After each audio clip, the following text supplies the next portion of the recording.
क्या तेरा भी पढ़ाई में मन नहीं लगता? दोस्तों, अगर कभी पढ़ाई में मन ना लगे तो बस एक बार अपने बूढ़े माँ बाप को याद करना, जो तुम्हें कामयाब देखने के इंतजार में बैठे हैं। याद करना कि कैसे तेरा बाप तुझे पढ़ाने के लिए कड़ी धूप में मेहनत करता है। याद करना कि कैसे तेरे माँ बाप ने एक एक पैसा इकट्ठा करके तुझे यहाँ तक पहुँचाया है। अरे सोच, कैसे तेरे माँ बाप ने भी सपने देखे होंगे कि मेरा बेटा एक दिन कुछ बनेगा, और तू कहता है कि तेरा पढ़ाई में मन नहीं लगता। दोस्त, बस ये मेहनत कुछ दिन की, और इस मेहनत से मिली सफलता सब दिन के लिए होगी। सोच कैसा होगा वो दिन जब तेरे माँ बाप गर्व से कहेंगे कि वो मेरा बेटा है, उसने कर दिखाया।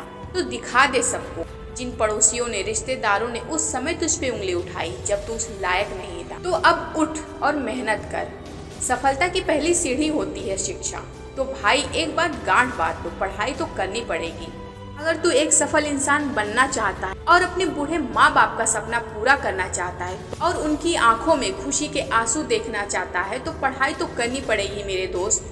उन सबको करके दिखाना है जिन्होंने बोला था कि तुझसे नहीं हो। दिखा दे उनको कि कोई पहाड़ नहीं है जो तुझे रोक सके। नमस्कार दोस्तों, मैं हूँ संध्या।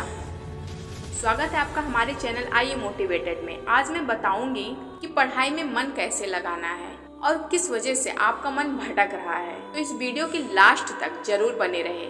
मेरा वादा रहा आपसे कि आप वीडियो के लास्ट में थैंक यू जरूर बोल के जाओगे। पहले तो आपको ये समझना होगा कि मन न लगने के पीछे का मुख्य कारण क्या है। उसके बाद हम आपको पढ़ाई में मन लगाने के तरीके बताएंगे। आजकल की इस भाग दौड़ भरी जिंदगी में पढ़ाई में मन न लगना एक आम समस्या बन चुकी है।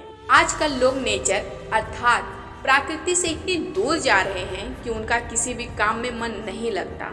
फिर पढ़ाई में मन न लगना तो आम बात है। पढ़ाई में मन ना लगने के कुछ मुख्य कारण हो सकते हैं। पहला नंबर, गोल। किसी भी काम के लिए एक लक्ष्य होना बहुत जरूरी है। अगर कोई लक्ष्य नहीं है तो हमें काम करने में बहुत सी रुकावट आती है। हमें उस काम को करने में मन नहीं लगता। इसलिए किसी भी काम करने के लिए एक लक्ष्य जरूर चुनें। इन कारणों में मुख्य कारण है आपका मोबाइल। आज के ज़माने में सबसे ज़्यादा इस्तेमाल किए जाने वाला अगर कोई इलेक्ट्रॉनिक है तो वो है मोबाइल। देखा गया लोग मोबाइल को दिन के 12 घंटे में 6 से 7 घंटे मोबाइल का इस्तेमाल करते हैं और मोबाइल के चक्कर में खाना नहीं खाते। मैं ये नहीं कहती कि आप मोबाइल को एकदम दूर कर दो, लेकिन उसका उपयोग अच्छे काम के लिए करो। जैसे कि इस समय सब कुछ ऑनलाइन हो गया है। स्टूडेंट की पढ़ाई ज़्यादातर ऑनलाइन हो गई है, तो कोई भी डाउट हो उसमें मोबाइल का उपयोग कर सकते हैं, पर ज़्यादा यूज करना ये भी सही बात नहीं है। तीसरा, संगत से मनुष्य जहाँ महान बनता है वहीं बुरी संगत उसका पतन भी करता है। अच्छी संगत पारस के समान है। जिस प्रकार पारस को छूने से लोहा भी सोना बन जाता है, उसी प्रकार संगत के प्रभाव से दुष्ट व्यक्ति भी देवता समान बन जाता है। इसलिए संगत को भी आप देखें कि आप कैसे दोस्त के साथ हो। अब हम बात करते हैं कि पढ़ाई में मन कैसे लगाएं। आजकल लोग टेक्नोलॉजी का ही बहुत ज़्यादा इस्तेमाल कर रहे हैं। पहले लोग पढ़ाई करने के लिए प्राकृतिक संसाधनों का प्रयोग करते थे, जिसमें कि उनकी रुचि और बढ़ने लगती थी और परिणाम स्वरूप पढ़ाई में खूब मन लगता था। आजकल परिस्थितियां कुछ इनके विपरीत हो गई हैं। अब सवाल यह उठता है कि पढ़ाई में मन लगाने का आसान तरीका क्या है, या फिर क्या कोई चमत्कारिक पढ़ाई में मन लगाने का मंत्र है। यहाँ मैं आपको कुछ सल्यूशन बता रही हूँ कि जिससे आपका पढ़ाई में मन लगेगा। पहले तो आपको पढ़ाई करने के लिए एक लक्ष्य तय करना होगा। आप पढ़ाई क्यों करना चाहते हैं, पढ़ाई से आपके जीवन में क्या होने वाला है, आप क्या बनना चाहते हैं। आपके पास इन सभी सवालों का जवाब जरूर होना चाहिए। इसके बाद आपको अपना एक सही गोल सेट करना होगा। या पढ़ाई में मन लगाने का सबसे पहला प्रैक्टिकल तरीका है। पढ़ाई में मन लगाने से पहले तो आपको इस बात का ध्यान रखना चाहिए कि आपने पढ़ाई के लिए सही फील्ड चुना है या नहीं। आप जिस विषय की पढ़ाई कर रहे हैं, क्या वह आपके लिए सही है? क्या थोड़ा सा भी आपको उसमें इंटरेस्ट है या नहीं? क्या वह आपके भविष्य से जुड़ा हुआ है? इसलिए यह बहुत ज़रूरी है कि आपको अपना सही फील्ड चुनना होगा। उदाहरण के लिए, यदि आपको साइंस पढ़ना बहुत ज़्यादा पसंद है और आप किसी कारणवश जियोग्राफी को सब्जेक्ट के रूप में लेते हैं, तो निसंदेह यहाँ आपका मन ना लगना आम बात है। इसलिए सही फील्ड का चयन जरूर करें। जब आपका लक्ष्य सीधा और स्पष्ट हो तो तो अब आपको अपनी पढ़ाई करने के लिए एक टाइम टेबल तैयार करना होगा। यह बहुत ज़रूरी है और इससे ज़्यादा ज़रूरी है कि इस टाइम टेबल को रोज़ फॉलो करें। आप किस फील्ड की पढ़ाई कर रहे हैं, आप किस विषय में निपुण बनना चाहते हैं, आपको उसके लिए उस विषय को देखते हुए अपने दिन का कुछ हिस्सा टाइम टेबल सेट करके तैयार करना होगा और रोजाना इसे फॉलो भी करना होगा। पढ़ाई में रुचि पैदा करने के लिए आपको टाइम टेबल बनाने के बाद अपने सिलेबस को अच्छे से समझना होगा।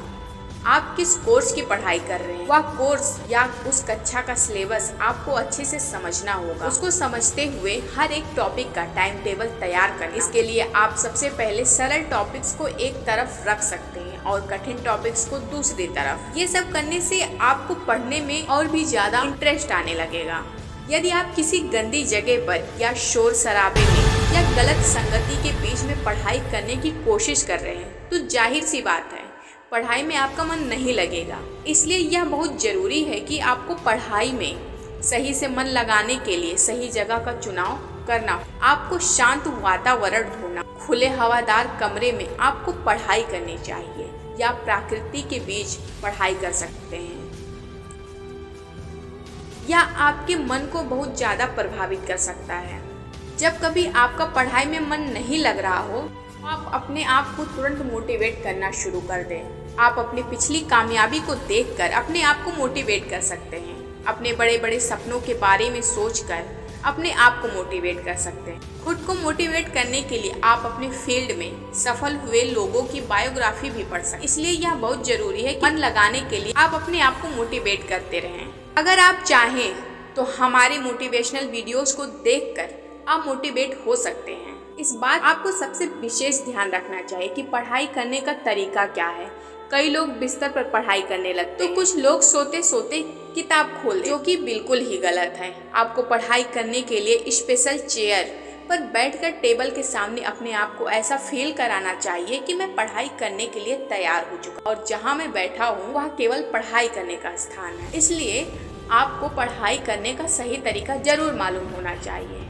पढ़ाई में मन ना लगने का समस्या को दूर करने के लिए यदि आपका मन ना लग रहा हो तो उसके लिए यह तरीका बहुत फायदेमंद है। रोजाना कुछ समय के लिए मेडिटेशन कर सकते हैं। विशेष परिस्थिति में जब आप पढ़ाई करना शुरू करते हैं तो उससे पहले भी आप थोड़ा सा ध्यान लगा सकते हैं। अपने मन को एकाग्र करने की कोशिश करें। रोजाना ऐसी प्रॉब्लम्स के सल्यूशन को जानने के लिए हमारे चैनल को सब्सक्राइब जरूर करें और कमेंट बॉक्स में बताएं कि ये वीडियो आपको कैसी लगी। धन्यवाद।